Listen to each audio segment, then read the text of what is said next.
تبارک و تعالی جل جلالہ و اعظم شانہ و اتم برہانہ کی حمد و ثنا اور اس کے پیارے حبیب مکرم شفیع معظم نور مجسم مولائے کل دانائے سبل ختم الرسل حسن کل اخلاق کل وارث جنا وجہ تخلیق زمین و زماں دستگیر جہاں غم گسار سماں سید سربراں حامی بے کساں خاتم النبیین رحمت للعالمین احمد مجتبی جناب حضرت محمد مصطفیٰ صلی اللہ علیہ وآلہ وسلم کی بارگاہ اقدس میں ہدیہ درود و سلام کا نذرانہ عرض کرنے کے بعد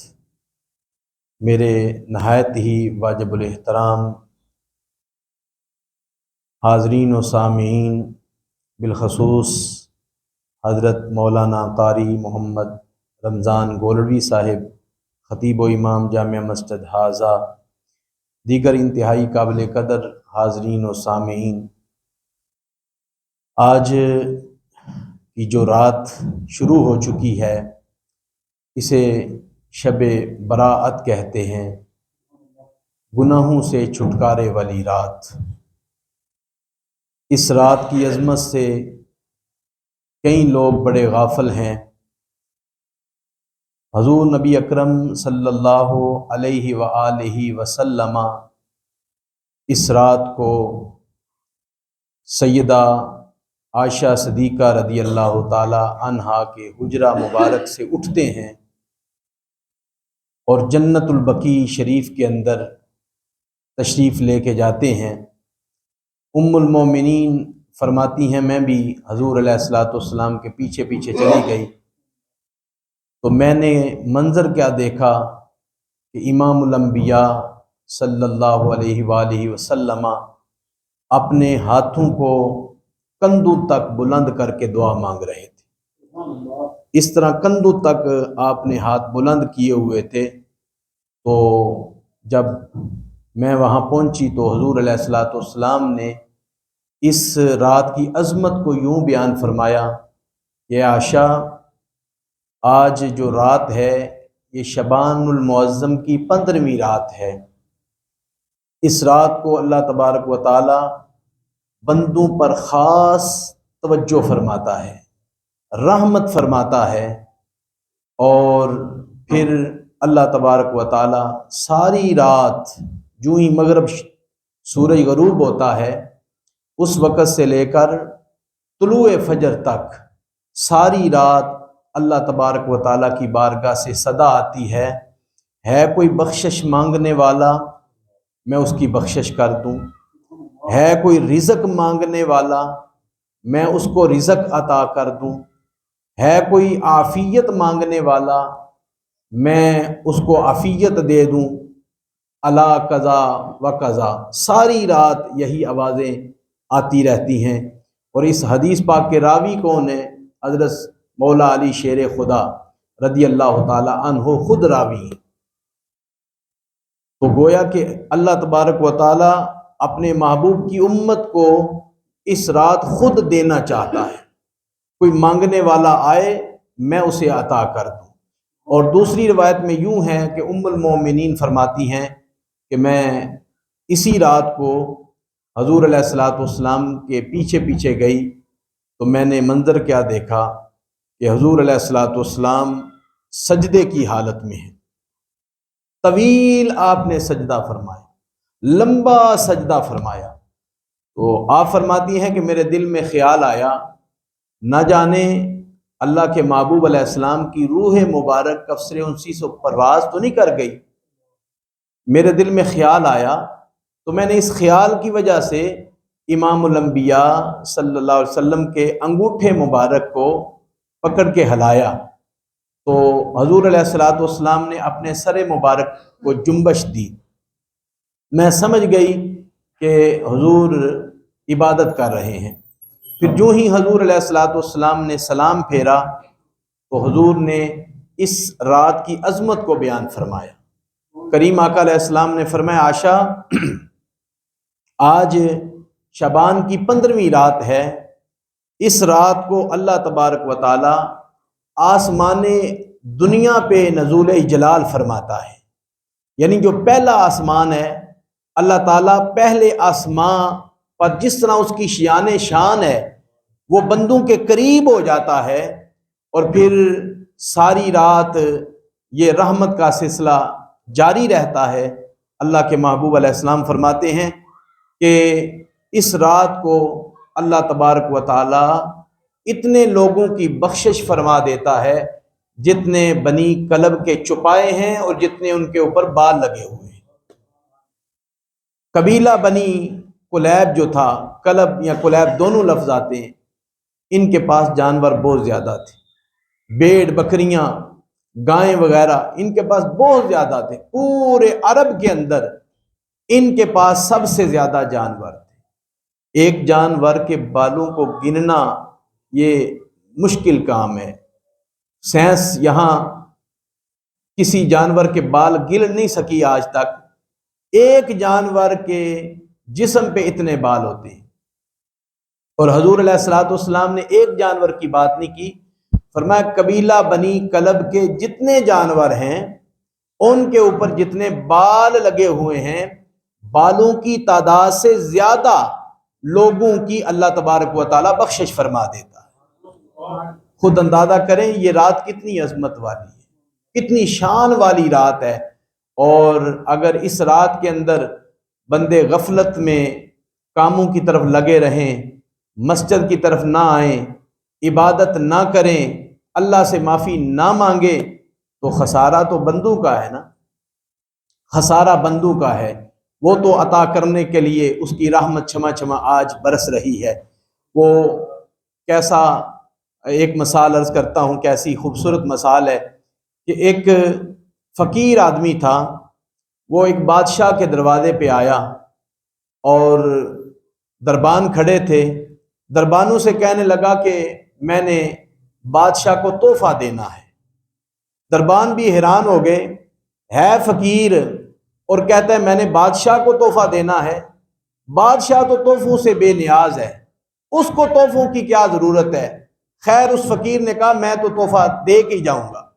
اس فقیر کے ہاتھ میں ایک آئینہ تھا، تو دربانوں نے جا کے اندر پیغام دیا، اے بادشاہ ایک فقیر دروازے پہ آیا ہے اور کہتا ہے کہ میں نے بادشاہ کو تحفہ پیش کرنا ہے۔ بادشاہ نے حیرانی کے عالم میں فرمایا کہ بلاؤ تو صحیح، ہے فقیر اور کہتا ہے میں بادشاہ کو تحفہ دینا چاہتا ہوں۔ دروازہ کھولا گیا، فقیر اندر داخل ہوا، بادشاہ سے ملاقات ہوئی، فقیر نے آئینہ پیش کیا، بادشاہ بڑا خوش ہوا، ہے فقیر، اس کے پاس آئینے کے سوا ہے بھی کیا، اس نے بڑا دل کیا ہے کہ جو خود طلبگار ہے وہ مجھے ایک آئینہ پیش کر رہا ہے۔ بادشاہ بڑا خوش ہوا اور بادشاہ نے خوش ہو کے کہا، اے دربانوں میں فقیر کو اجازت دیتا ہوں ساری رات طلوع فجر تک میرے محل سے جتنا مال اٹھانا چاہتا ہے اٹھا لے، میری طرف سے اجازت ہے۔ اس نے اپنی حیثیت سے مجھے مال پیش کیا ہے، میں اپنی حیثیت سے اس کا جواب دے رہا ہوں، میں اپنی حیثیت سے اس کا جو ہے معاوضہ پیش کر رہا ہوں۔ اب فقیر دل ہی دل میں کہہ رہا تھا آج بادشاہ کے خزانوں سے اتنا کچھ اٹھاؤں گا پھر ساری زندگی آرام سے بیٹھ کے کھاؤں گا۔ فقیر اندر داخل ہوا، اس نے کیا دیکھا، کہیں سونا پڑا ہوا ہے، کہیں چاندی پڑی ہوئی ہے، کہیں ہیرے پڑے ہوئے ہیں، کہیں جوہرات پڑے ہوئے ہیں، کہیں دولت کا انبار لگا ہوا ہے، اور نہ جانے بادشاہ کے کتنے خزانے اس محل کے اندر سجے ہوئے تھے۔ فقیر دل ہی دل میں کہہ رہا تھا کہ بہت کچھ اٹھاؤں گا۔ پھر فقیر کے دل میں خیال آیا بڑی رات پڑی ہے، کیوں نہ ہو تھوڑا سا آرام کر لوں۔ وہ بادشاہ کے بستر پہ بیٹھا، ٹوٹی ہوئی چارپائی پہ آرام کرنے والا تھا۔ بادشاہ کے بستر نرم گداز بستر تھا، جو ہی سر رکھا تو سکون ملا، آنکھ لگ گئی۔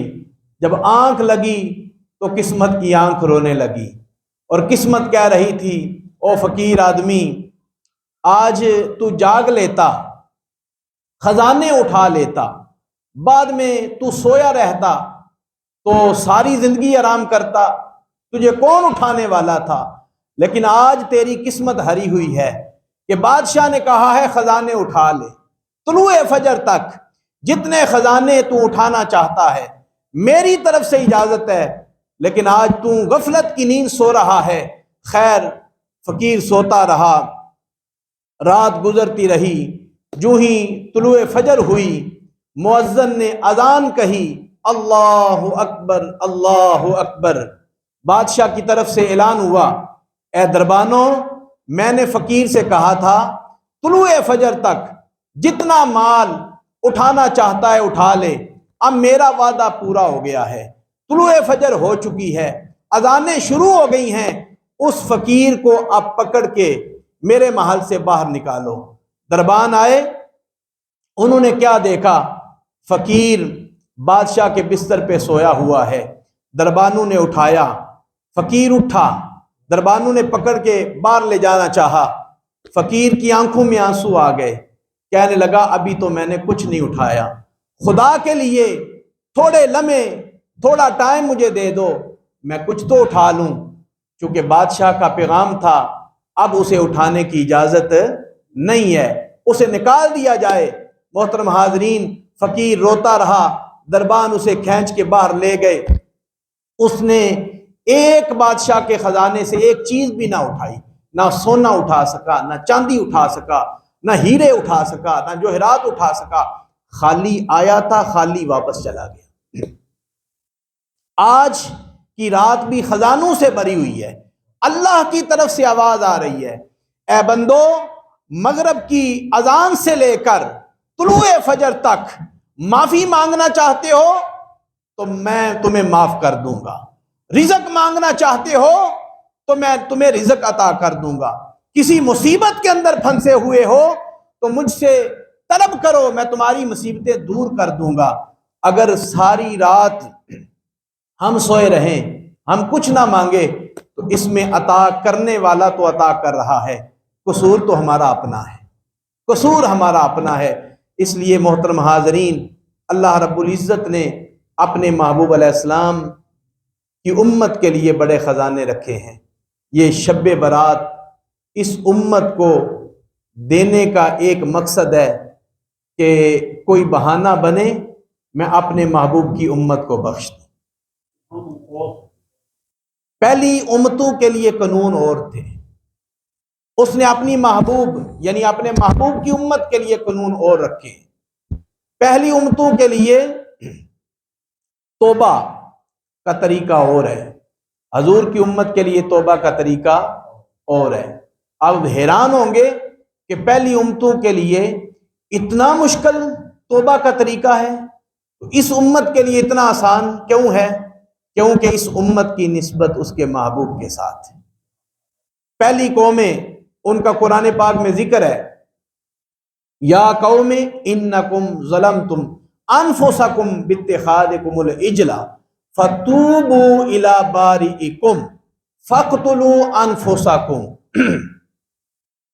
حضرت موسیٰ علیہ السلام کوہ طور پہ تشریف لے گئے، پیچھے سے قوم نے جرم کیا، بچھڑے کو معبود بنا لیا، بچھڑے کو خدا بنا لیا، شرک کیا۔ اللہ تبارک و تعالیٰ نے فرمایا، اے پیارے موسیٰ، اپنی قوم سے کہیں اگر تم معافی مانگنا چاہتے ہو، اگر تم توبہ کرنا چاہتے ہو تو توبہ کا ایک ہی طریقہ ہے، وہ کیا ہے؟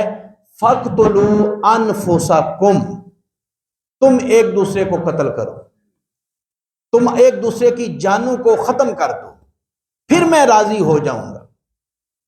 جب بندے ہی قتل ہو جائیں پھر مسئلہ ہی ختم ہو گیا۔ فَاقْتُلُوا فَتُوبُوا یعنی یا قوم انکم ظلمتم انفسکم باتخاذکم العجل فتوبو الی بارئکم، فتوبو کے لفظ ہیں، توبہ اللہ کی بارگاہ میں کرنا چاہتے ہو تو فقتلوا انفسکم، ایک دوسرے کو قتل کرو۔ اللہ اکبر، ادھر آئے نا ذرا، اس امت کے لیے قانون اور کتنی آسانیاں اللہ پاک نے پیدا فرما دی۔ حضور علیہ الصلوۃ والسلام نے خود اعلان فرمایا، اے میرے غلاموں سنو میری امت کے لیے قانون کیا ہے۔ فرمایا قال رسول اللہ صلی اللہ علیہ وسلم التائب من الذنب کمن لا ذنب لہ، فرمایا اے میرے غلاموں، اے میرے امتیوں، اے میرا کلمہ پڑھنے والوں، تم سے اگر گناہ ہو گیا ہے، تم سے اگر نمازیں رہ گئی ہیں، تم سے اگر صغیرے گناہ ہو گئے ہیں، تم سے اگر کبیرے گناہ ہو گئے ہیں، تم سے خطائیں ہو گئی ہیں، تمہیں ایک دوسرے کو قتل کرنے کی ضرورت نہیں ہے۔ فرمایا میری امت میں گناہوں سے توبہ کرنے والا ایسے پاک ہو جاتا ہے جیسے اس نے گناہ کیا ہی کوئی نہیں، صرف توبہ کر لیں، اللہ کی بارگاہ میں سچے دل سے معافی مانگ لیں۔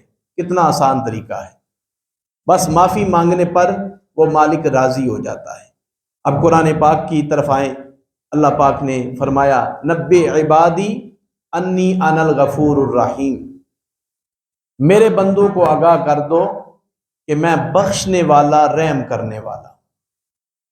اللہ اس امت کو تسلیاں دے رہا ہے کہ میں بخشنے والا، رحم کرنے والا۔ اب دوسری آیت پڑھیں گے تو اور ایمان کو تسکین ملے گی۔ اللہ پاک نے فرمایا قل یا عبادی الذین اسرفوا علی انفسہم لا تقنطوا من رحمت اللہ ان اللہ یغفر الذنوب جميعا انہ هو الغفور الرحیم۔ فرمایا محبوب میں تمہاری زبان سے اعلان کروانا چاہتا ہوں، آپ خود اعلان فرمائیں، اے میرے امتیوں، اے میرے وہ بندوں جنہوں نے اپنی جانوں پہ ظلم کیا ہے۔ اب جو جانوں پہ ظلم کرتے ہیں وہ گناہگار ہوتے ہیں، وہ فاسق ہوتے ہیں، وہ فاجر ہوتے ہیں، وہ مجرم ہوتے ہیں۔ چاہیے تو یہ تھا کہ اللہ پاک یوں فرماتا قل یا ایھا المذنبون، اے گناہگارو، قل یا ایھا المجرمون، اے مجرموں، قل یا ایھا الفاسقون، اے فاسقو، قل یا ایھا الفجار، اے فاجرو۔ لیکن کمال درجے کی اللہ کی شفقت ہے کہ گناہگاروں کو گناہگار کر کے نہیں بلا رہا، مجرم کر کے نہیں بلا رہا، فاسق کہہ کے نہیں بلا رہا، فاجر کہہ کے نہیں بلا رہا، بلکہ کہہ رہا ہے اے میرے وہ بندو، میرے وہ بندو جنہوں نے اپنی جانوں پہ ظلم کر لیا ہے، وہ میری بارگاہ میں آئیں۔ ان اللہ یغفر الذنوب جميعا، بے شک اللہ تبارک و تعالی کی بارگاہ میں معافی مانگے، اللہ سارے گناہوں کو بخش دے گا، بے شک وہ بخشنے والا، رحم کرنے والا ہے۔ تیسری آیت کے اندر بھی اللہ پاک نے گناہگاروں کو اپنا بندہ کہا ہے، وَهُوَ الَّذِي يَقْبَلُ التَّوْبَةَ عَنْ عِبَادِهِ وَيَعْفُو عَنِ السَّيِّئَاتِ وَيَعْلَمُ مَا تَفْعَلُونَ۔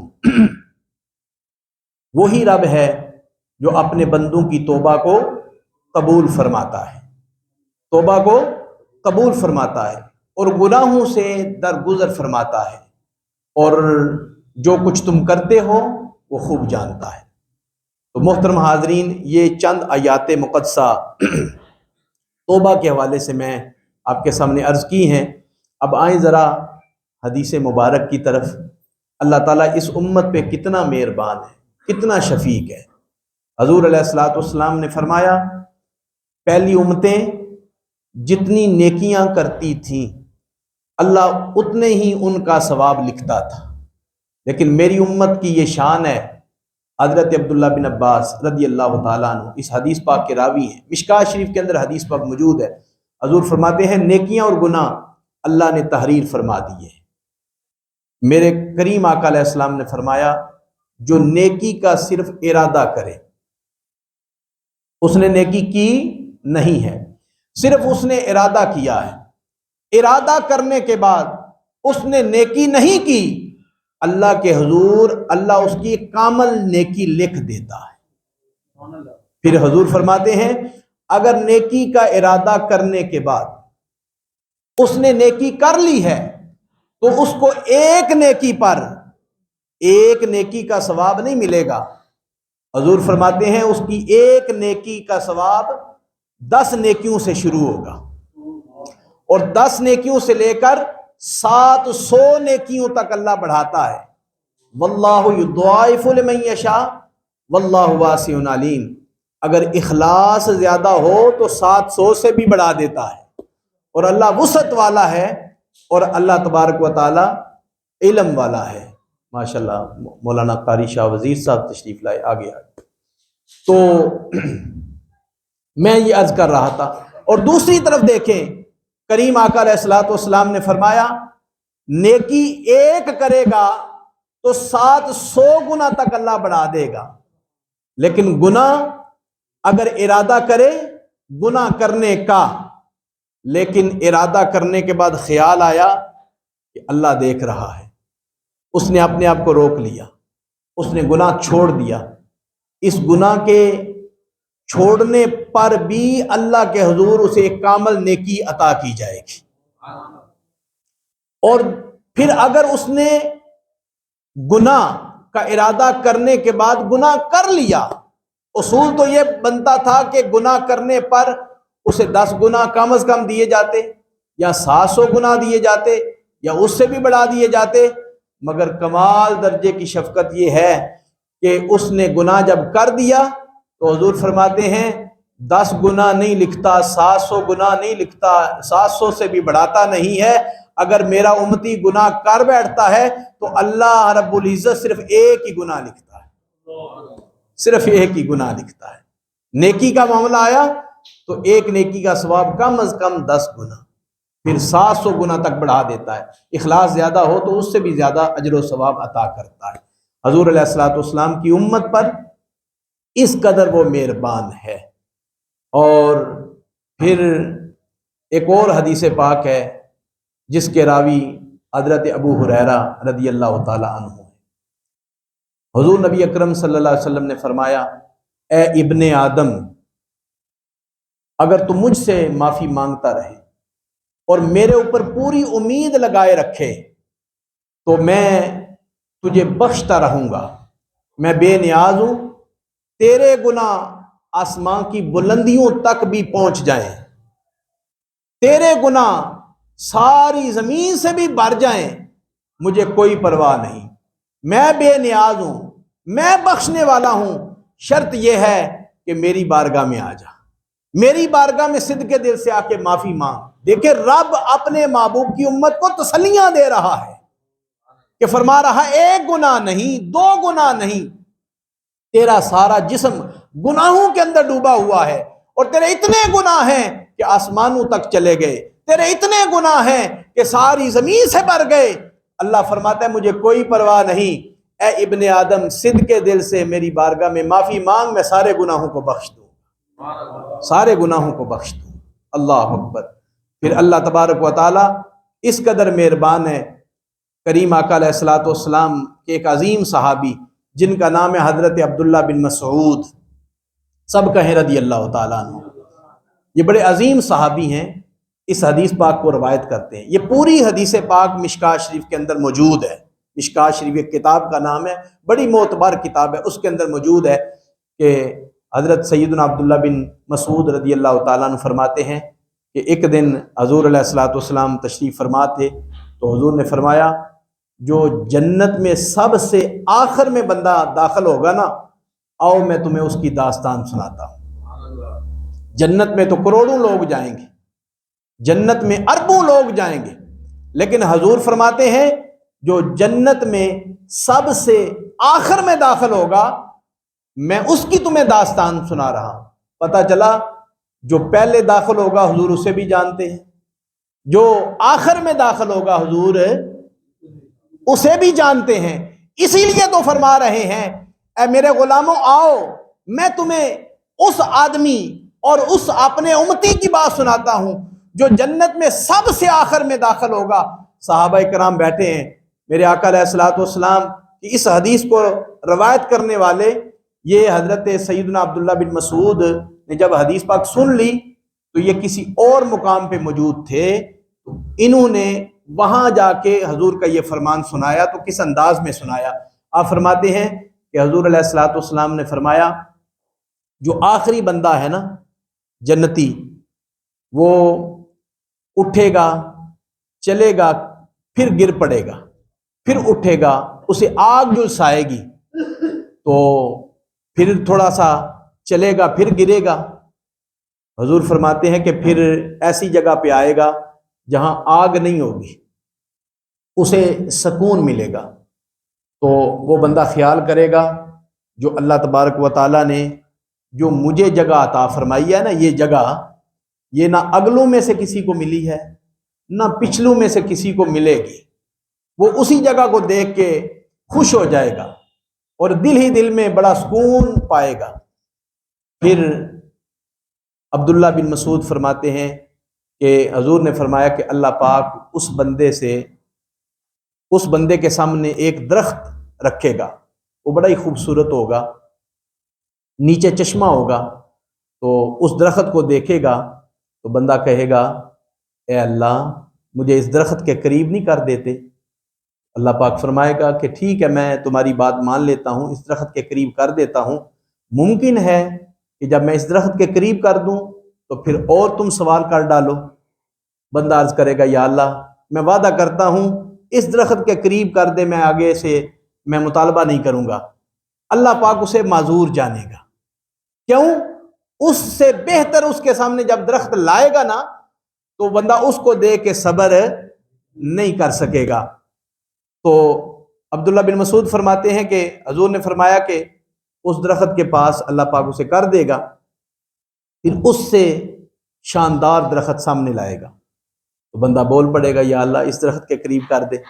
اللہ پاک فرمائے گا ابھی تو نے وعدہ کیا تھا کہ میں اس پہ قائم رہوں گا، تو خیر اللہ پاک اسے معذور جانے گا، تو اللہ پاک اس کی بات کو مان لے گا اور اللہ پاک فرمائے گا کہ ٹھیک ہے میں اس درخت کے دوسرے درخت کے قریب کر دیتا ہوں، ممکن ہے کہ اس کے بعد پھر تو مطالبہ کر دے۔ تو بندہ عرض کرے گا یا اللہ اس کے بعد میں مطالبہ نہیں کرتا۔ اللہ تعالیٰ اسے معذور جانے گا، کیونکہ اس سے بہتر جب درخت لائے گا تو بندہ پھر عرض کرے گا یا اللہ مجھے اس کے پاس کر دے۔ تو جب اللہ تبارک و تعالیٰ تیسرا درخت لائے گا تو حضور فرماتے ہیں اس کو دیکھے گا نا تو پھر کہے گا یا اللہ مجھے اس کے پاس کر دے۔ تو اللہ پاک فرمائے گا کہ ابھی تو نے کہا تھا کہ میں اس کے بعد سوال نہیں کروں گا، تو پھر سوال کر دیتا ہے۔ اللہ تعالیٰ اسے معذور جانے گا اور تیسرے درخت کے قریب کر دے گا۔ اور پھر میرے آقا علیہ السلام نے فرمایا کہ 7 جنت کا دروازہ ہے، جنتیوں کی آوازیں سنے گا، جنتیوں کی آوازیں سنے گا۔ تو آپ جانتے ہیں اہل جنت کو دائمی خوشیاں نصیب ہوں گی، اور جسے خوشی نصیب ہوتی ہے نا جی اس کے لہجے میں بڑی مٹھاس ہوتی ہے۔ ہم یہاں بیٹھے ہیں نا، ہمیں کسی بندے کو کوئی خوشی نصیب ہو جائے نا اس کے لہجے میں مٹھاس ہوتی ہے۔ یہ خوشیاں عارضی خوشیاں ہیں۔ کسی کو اچانک مال ملے حلال، وہ خوش ہوتا ہے، اور اگر اسے سردی لگی ہو تو اسے آگ مل جائے، کوئی ہیٹر مل جائے، اسے دیکھ کے وہ بڑا خوش ہوگا۔ اور اگرچہ اسے جب خیال آئے کہ اس کا بل بھی دینا ہے تو پریشانی بھی آئے گی۔ کبھی خوشی آتی ہے، کبھی پریشانی ذہن میں آتی ہے، اور کبھی سردیوں کے اندر وہ اے سی لگا کے بیٹھتا ہے تو اپنے آپ کو سکون میں پاتا ہے، اور جب خیال آتا ہے جناب بل بھی دینا ہے تو پھر پریشان ہو جاتا ہے، پھر کبھی بند کر دیتا ہے، کبھی چلا لیتا ہے۔ یہ عارضی خوشیاں ہیں نا، عارضی خوشیاں ملتی ہیں تو بندہ خوش ہوتا ہے۔ تو خود اندازہ کریں جنت تو وہ مقام ہے جن کو عارضی خوشیاں نہیں دائمی خوشیاں ہیں۔ جنت میں لوڈ شیڈنگ کوئی نہیں، جنت میں بڑھاپا کوئی نہیں، جنت میں رفع حاجت کوئی نہیں، جنت میں پسینہ کوئی نہیں، جنت میں جوانی ہی جوانی ہے، اور جو جنت میں ایک دفعہ داخل ہو گیا اس پر موت بھی کوئی نہیں آنی۔ جنت ہمیشہ رہنے کی جگہ ہے، اور جب جس جوان کو پتہ ہو کہ میری جوانی ہے، اللہ نے مجھے جوانی نصیب کی ہے، اس جوانی پہ بڑھاپا نہیں آئے گا، اور جسے یہ بھی پتا ہو جو خواہش کرنی ہے وہ چیز سامنے آ جانی، خود اندازہ کریں کہ اہل جنت کس قدر خوش ہوں گے، کس قدر ان کے دلوں میں خوشی پیدا ہوگی، اور ان کے لہجے میں کتنی مٹھاس ہوگی۔ حضور فرماتے ہیں وہ بندہ اہل جنت کی آواز کو سنے گا نا تو رہ نہیں سکے گا، تو کہے گا یا اللہ ایک مہربانی نہیں کرتا، جنت کے دروازے تک تو تو نے پہنچا دیا ہے، تھوڑا سا دروازہ کھول کے اندر ہی کر دے، تھوڑا سا دروازہ کھول کے اندر ہی کر دے، تیرا جانا کیا ہے۔ اللہ اکبر۔ اب اللہ کی مہربانی دیکھیں، حضور علیہ الصلوۃ والسلام کا فرمان سنیں، عبداللہ بن مسعود کے لفظ سنیں۔ عبداللہ بن مسعود فرماتے ہیں اے نبی پاک کے غلاموں، اے صحابہ سنو، جب وہ بندہ کہے گا نا یا اللہ تھوڑا سا اندر نہیں کر دیتے دروازہ کھول کے، تو اللہ پاک فرمائے گا اے ابن آدم مجھے تجھ سے فرصت نہیں ہے، تو بار بار سوال کر دیتا ہے، کیا تو اس بات پہ راضی ہے کہ دنیا اور اس کی مثل میں تجھے جنت میں جگہ دوں؟ آپ نے نہیں خیال کیا، دنیا جتنی میں نے دنیا بنائی ہے، مشرق سے مغرب، شمال سے جنوب، یہ پوری دنیا جتنی نہیں، اور اس کی ایک مثل اور یعنی ڈبل دنیا کی جتنی جگہ بنتی ہے میں تجھے اکیلے جنت میں دوں، کیا تو اس بات پہ راضی ہے؟ آگے سے بندہ پتا کیا کہے گا، یا اللہ تو مذاق کرتا ہے، یا اللہ تو مذاق کرتا ہے، انی لا استہزئ منک، اے اللہ تو مذاق کرتا ہے، ولیکنی، حالانکہ تو رب العالمین ہے۔ اللہ رب العزت فرمائے گا کہ لا استہزئ منک، اے بندے میں مذاق نہیں کرتا، ولیکنی علی ما اشاء قدیر، یہ حدیث کے لفظ ہیں، میں مذاق نہیں کرتا، میں اپنی ہر چاہت پہ قدرت رکھتا ہوں، میں اپنی ہر چاہت پہ قدرت رکھتا ہوں، میں جو چاہتا ہوں میں کر لیتا ہوں۔ قل متاع الدنیا قلیل، اللہ پاک فرماتا ہے محبوب اعلان فرما دے دنیا میں نے تھوڑی بنائی ہے، دنیا، آپ حیران ہوں گے کہ بندے اکیلے بندے کو دنیا پوری کی جگہ دی جا رہی ہے، بلکہ ایک مثل اور جگہ دی جا رہی ہے، ڈبل دنیا کی جتنی جگہ بنتی ہے، اکیلے بندے کو، حضور کے امتی کو جنت میں اتنی جگہ عطا کی جا رہی ہے، تو دوسرے لوگوں کا کیا بنے گا، دوسرے کا کیا بنے گا؟ ذرا پہلے دیکھ لیں جنت ہے کتنی بڑی، ہماری سمجھ میں آ ہی نہیں سکتی۔ صحابہ پاک نے عرض کی حضور دنیا کتنی ہے، جنت کتنی ہے؟ میرے کریم آقا علیہ السلام نے فرمایا سمندر میں انگلی ڈوبے نا اندر، تو انگلی کے ساتھ جو پانی لگا ہے یہ دنیا ہے، اور سمندر جنت ہے، سمندر جنت ہے۔ تو خود اندازہ کریں ہم تو اس قطرے کو نہیں سمجھ سکے، اس سمندر کو ہم کیسے پا سکتے ہیں اور کیسے سمجھ سکتے ہیں؟ اللہ رب العزت نے اپنے فضل کے ساتھ عطا کرنی ہے۔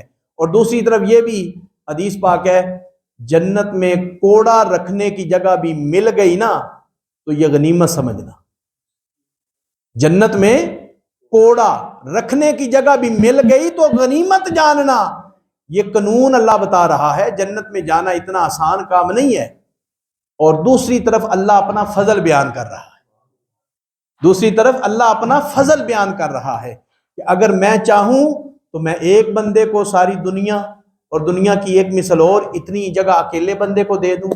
اللہ اکبر۔ محترم حاضرین، رحمت حق بہا نمی جویت، رحمت دا دریا الہی ہر دم وگدا تیرا، جے ایک قطرہ بخشے مینوں تے کم بن جاندا میرا۔ اللہ اکبر۔ حضور علیہ الصلوۃ والسلام کی اس امت پر اللہ اتنا مہربان ہے، اتنا مہربان ہے۔ ایک اور حدیث پاک سنیں گے تو ایمان تازہ ہوگا، اللہ کتنا مہربان ہے۔ حضور علیہ الصلوۃ والسلام فرماتے ہیں قیامت کے دن میرے دو امتی ہوں گے۔ جب علماء اس حدیث پاک کو بیان کرتے ہیں نا تو علماء خود کہتے ہیں کاش جن کا حضور ذکر فرما رہے ہیں وہ دو امتی ہم میں سے کوئی ہو۔ آپ بھی خواہش کریں گے کاش وہ ہم ہوں۔ حضور فرماتے ہیں میرے دو امتی ہیں، ان کو قیامت کے دن اللہ پاک بلائے گا، اے میرے محبوب کے غلاموں، تم نے بڑے جرم کیے ہیں، تم نے میری بڑی نافرمانیاں کی ہیں، جاؤ دونوں جہنم میں اعلان کرتا ہوں جہنم میں چلے جاؤ۔ کریم آقا علیہ السلام فرماتے ہیں دونوں کا انداز جدا جدا ہے، ایک چلے گا، ایک قدم اٹھائے گا، مڑ کے پیچھے دیکھے گا، رک جائے گا، پھر قدم اٹھائے گا، پھر رکے گا، پھر قدم اٹھائے گا، پھر رکے گا۔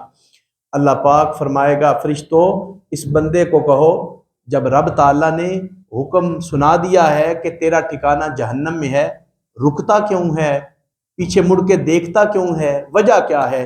حضور فرماتے ہیں آگے سے جو جواب دے گا نا وہ جواب اللہ کو بڑا پسند آئے گا، اللہ کی رحمت کو جوش آ جائے گا۔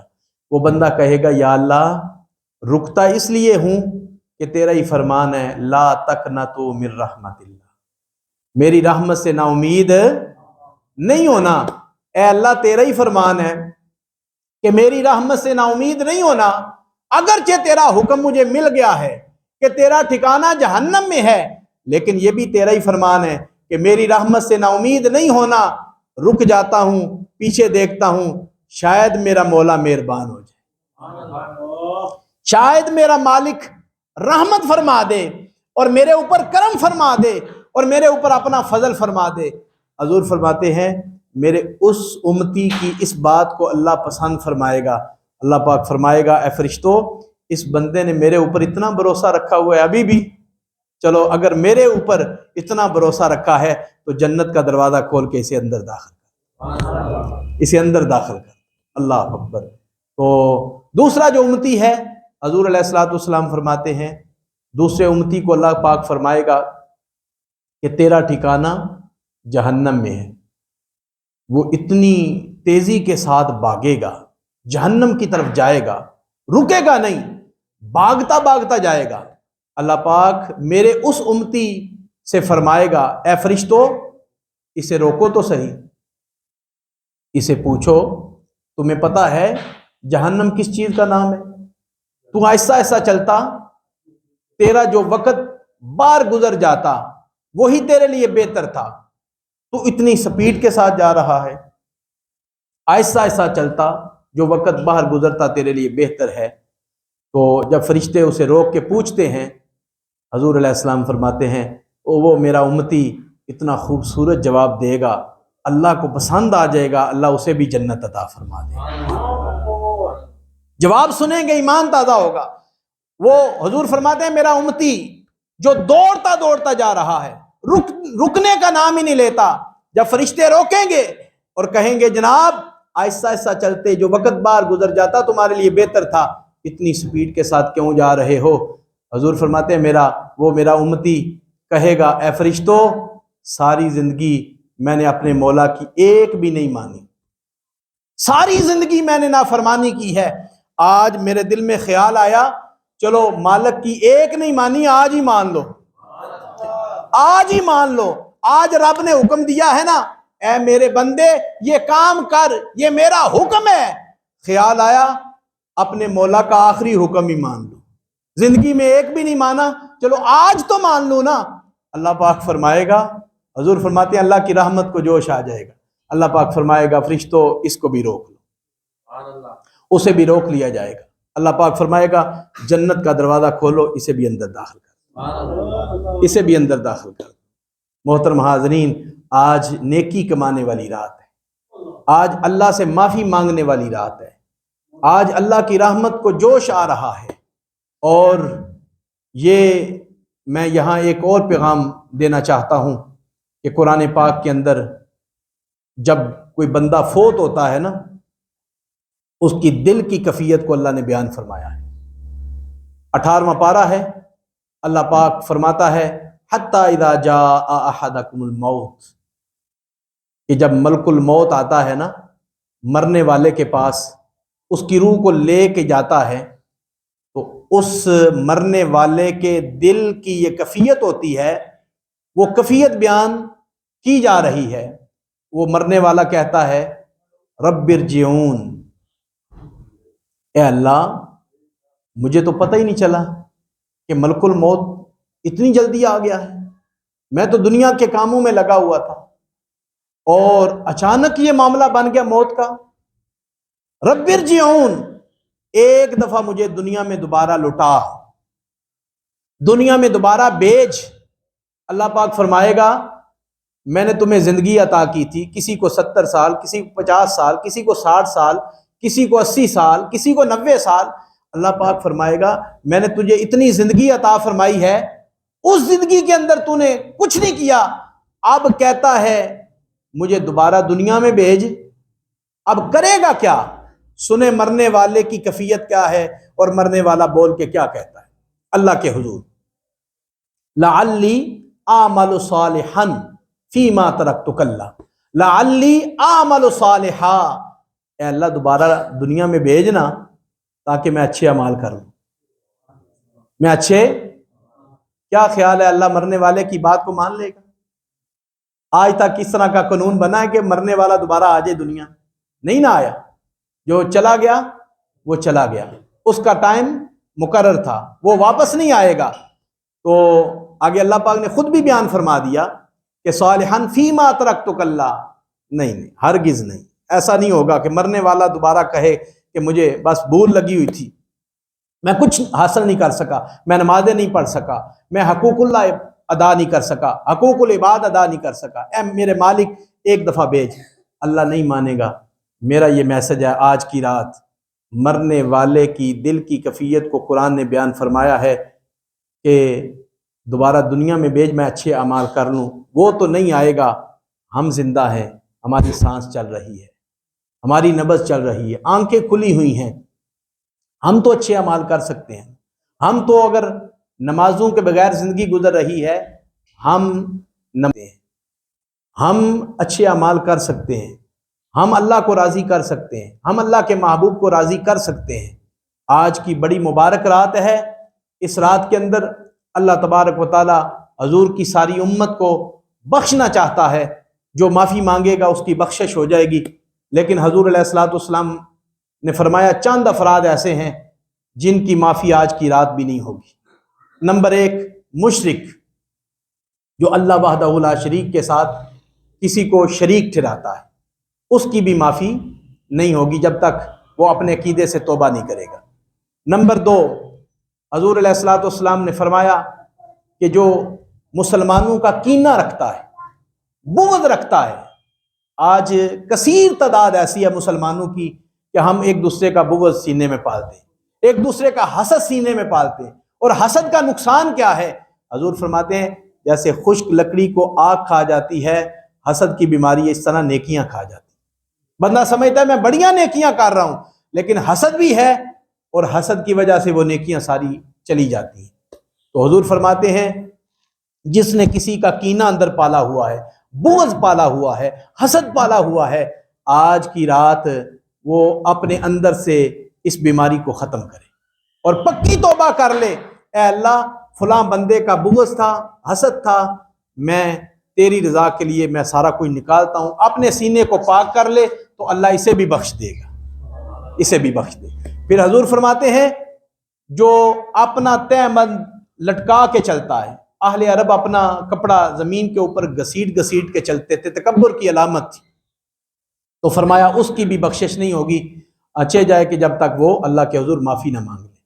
نمبر 4، جو اپنے رشتہ داروں سے تعلق توڑ کے رکھتا ہے، اپنے رشتہ دار ہیں، ماموں ہیں، خلائیں ہیں، پھپھیاں ہیں، چچا تایا ہے، یہ قریبی رشتہ دار ہیں، بھائی ہیں، بہنیں ہیں، یہ قریبی رشتہ دار ہیں، اور جو ان سے تعلق توڑ دے گا اس کی بھی بخشش آج کی رات نہیں ہوگی۔ ہاں ان سے معافی مانگ لے، ان کا کینہ اندر سے نکال دے۔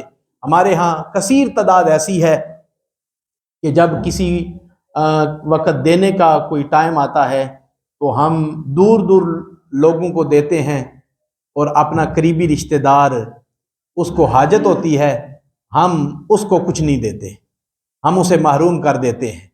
تو اس لیے محترم حاضرین، اگر کوئی رشتہ داروں سے اپنا تعلق توڑے گا اس کا تعلق جنت سے ٹوٹ جائے گا۔